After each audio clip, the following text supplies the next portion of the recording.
عید میلاد النبی صلی اللہ علیہ وآلہ وسلم اور یوم دفاع وفاق اور صوبوں میں توپوں کی سلامی سے دن کا آغاز. نماز فجر میں ملک کی ترقی، خوشحالی اور سلامتی کے لیے دعائیں. آقائے دو جہاں سرور کونین محمد مصطفیٰ صلی اللہ علیہ وآلہ وسلم کی ولادت با سعادت کا جشن.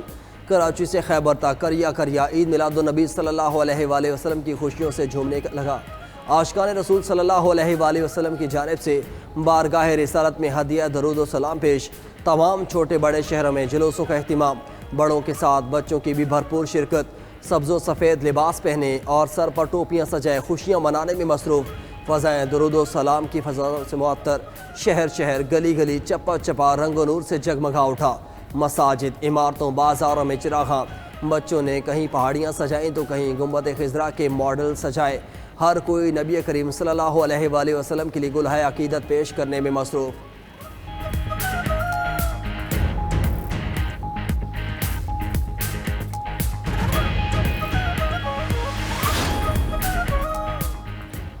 صدر آصف علی زرداری اور وزیراعظم شہباز شریف کی قوم اور مسلم امہ کو عید میلاد النبی صلی اللہ علیہ وآلہ وسلم کی مبارکباد. کہا، نبی کریم صلی اللہ علیہ وآلہ وسلم کی حیات طیبہ کامل اور ہمہ جہت اسوہ ہے. آج کا دن اپنی زندگیوں کو تعلیمات نبوی صلی اللہ علیہ وآلہ وسلم کے مطابق ڈھالنے کے عہد کا دن ہے. ملکی مسائل کا پائیدار حل نبی کریم صلی اللہ علیہ وآلہ وسلم کی تعلیمات کو قومی کردار کا حصہ بنانے میں ہے. اسلام آباد میں 50ویں عالمی سیرت النبی کانفرنس، وفاقی وزراء، ارکان پارلیمنٹ، علماء کرام، غیر ملکی سفیروں اور شہریوں کی بڑی تعداد میں شرکت. شرکاء نے خطاب میں کہا، سیرت طیبہ ہر دور میں ہمارے لیے رہنمائی کا سرچشمہ ہے. دنیا اور آخرت کی کامیابی اتباع رسول صلی اللہ علیہ وآلہ وسلم میں ہے. ہمیں اسوہ حسنہ اپنا کر تعصب، فرقہ واریت اور نفرت کی ہر شکل کو ختم کرنا ہوگا. دفاع وطن کی خاطر بہادری کی لازوال داستانیں رقم کرنے والوں کو قوم کا سلام. 60واں یوم دفاع شہداء ملی جوش و جذبے سے منایا جا رہا ہے. ملک بھر میں تقاریب کا اہتمام، شہداء کے مزاروں پر فاتح خوانی، پھولوں کی چادریں چڑھانے کا سلسلہ جاری. کراچی میں مزار قائد پر گارڈز کی تبدیلی کی پروقار تقریب. پاک فضائیہ کے دستے نے اعزازی گارڈز کے فرائض سنبھال لیے. مہمان خصوصی air vice marshal Shehryar Khan نے قائد کے مزار پر حاضری دی اور فاتح خوانی کی. کہا، پاک فضائیہ ہمیشہ قوم کی امیدوں پر پورا اتری. بنیاد مرصوص نے 6 ستمبر کی یاد تازہ کی. ہم ہر محاذ پر تیار کھڑے ہیں. اگلی بار سکور 6-0 تک محدود نہیں ہوگا بلکہ 60-0 تک جا سکتا ہے. Corps commander Karachi lieutenant general Muhammad Awais Dastgir نے بھی مزار قائد پر حاضری دی. ادھر لاہور میں مزار اقبال پر اعزازی گارڈ کے فرائض پاک فوج کے سپرد. Corps commander Lahore lieutenant general Fayyaz Hussain Shah کی مزار اقبال پر حاضری، پھول رکھے اور فاتح خوانی کی. مہمانوں کی خطاب میں تاثرات درج کیے.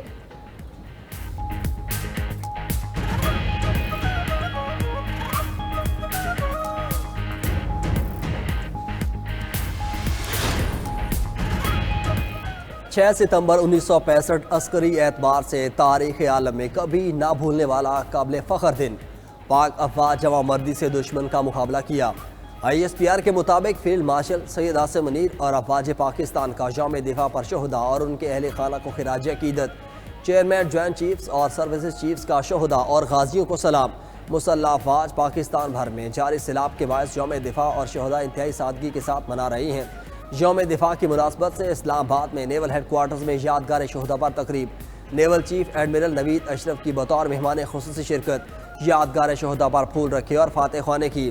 نیول چیف نے شہداء کی اہل خانہ کو پھول بھی پیش کیے.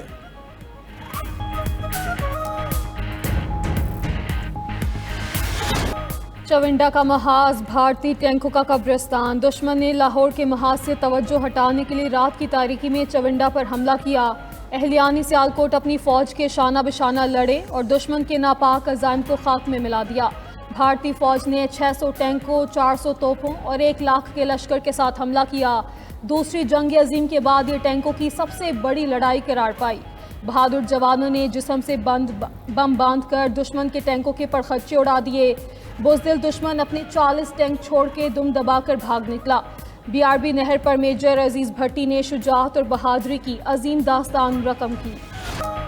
ملک کے دفاع مضبوط سے مضبوط تر. یوم دفاع شہداء پر 92 نیوز کا شہداء پاکستان کو خراج عقیدت. مارکہ حق اور آپریشن بنیاد مرصوص پر اسپیشل ورچوئل رپورٹ اسی بلیٹن کا حصہ.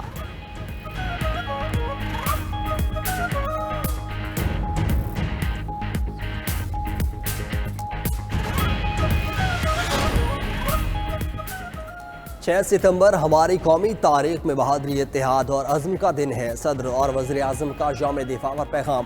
صدر نے کہا کہ ہماری فوج، بحریہ اور فضائیہ نے بے مثال پیشہ ورانہ مہارت کا مظاہرہ کیا۔ ہم بھارتی اشتعال انگیزیوں اور بدلتے علاقائی تناظر کی حقیقت سے غافل نہیں رہ سکتے۔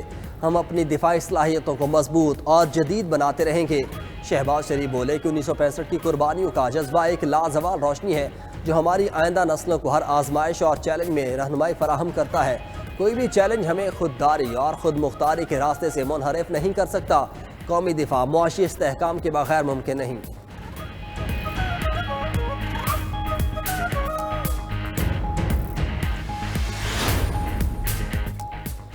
افواج پاکستان خون کی آبیاری سے وطن عزیز کا تحفظ کر رہی ہے۔ وزیر دفاع خواجہ آصف کا سیالکوٹ میں یوم دفاع کی تقریب سے خطاب۔ بولے 65 کی جنگ میں پاکستان نے دشمن کے غرور کو خاک میں ملایا۔ مار کے حق میں بھی مسلح افواج نے دشمن کو بھرپور جواب دیا۔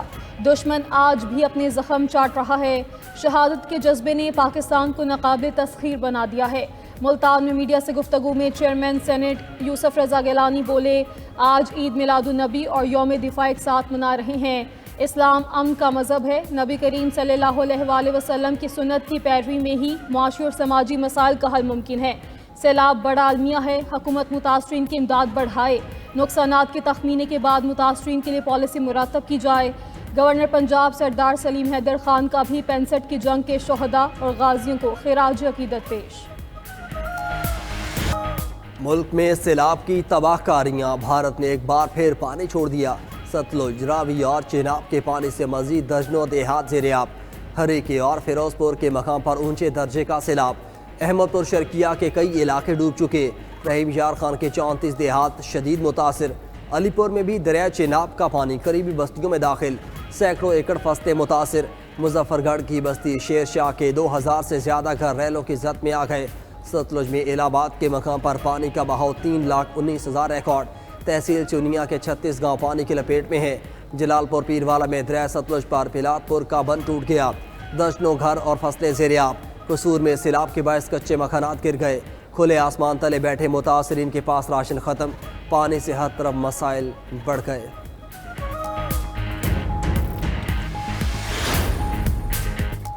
راوی اور ستلج میں پانی کی سطح کم ہونا شروع ہو گئی۔ 18 سے 22 گھنٹے میں کسی دریا پر نیا الرٹ جاری نہیں ہوا۔ آنے والے دنوں میں بارشوں کا اسپیل زیادہ تیز نہیں ہوگا۔ D G P D M Irfan Ali Kathia کی لاہور میں میڈیا سے گفتگو۔ بولے سیلاب کے باعث 51 جانیں گئیں، 20,17,000 لوگوں کو پاک فوج نے ریسکیو کیا۔ سیلاب سے سیالکوٹ اور گجرات سب سے زیادہ متاثر ہوئے۔ لاہور اور پنڈی سے مشینری گجرات پہنچا دی گئی۔ 12 سے 14 گھنٹے میں گجرات سے پانی کی نکاسی ہو جائے گی۔ اس وقت پنجنت میں 3 لاکھ کیوسی کا ریلا ہے جو 6 لاکھ تک جائے گا۔ اگلے 24 سے 36 گھنٹوں میں تمام ریلے گدو پر ملیں گے۔